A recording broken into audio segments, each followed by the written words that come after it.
His choice to make. And that is the good thing about serving the Lord.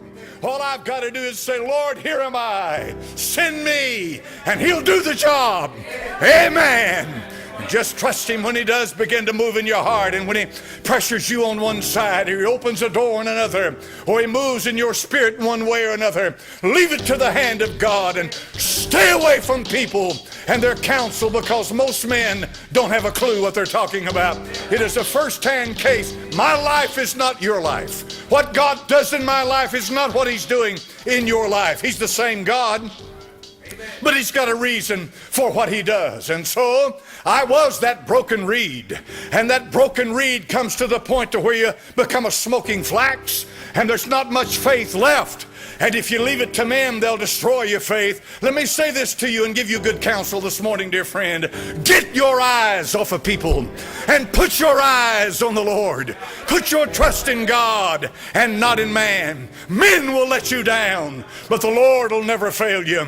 You say, well, preacher, that's easy. No, that's not easy to say. As I said to you a moment ago, I know what I'm talking about. And I know how that when I was down, and you're going to be down sometime, you're going to find the people that you put most of your trust in will stomp you when you're down. They'll kick you when you are at your weakest. And make no mistake about this, the ones that kick you and the ones that stomp on you are the ones that have no foundation themselves.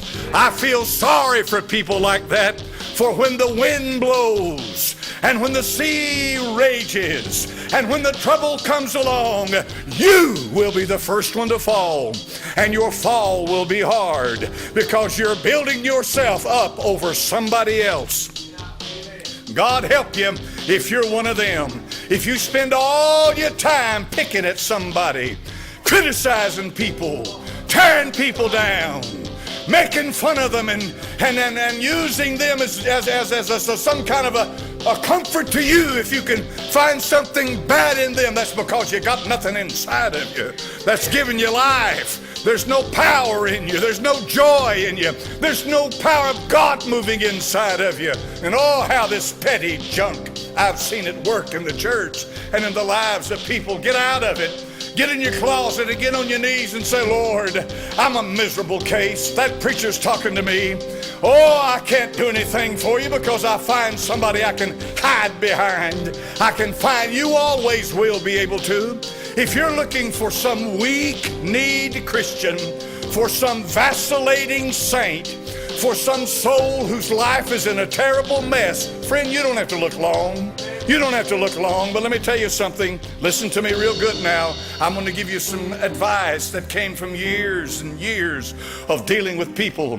If you're looking for people and looking at people and hiding behind people and tearing people down, and you think that's building you up, I want you to go home and I want you to look in the mirror.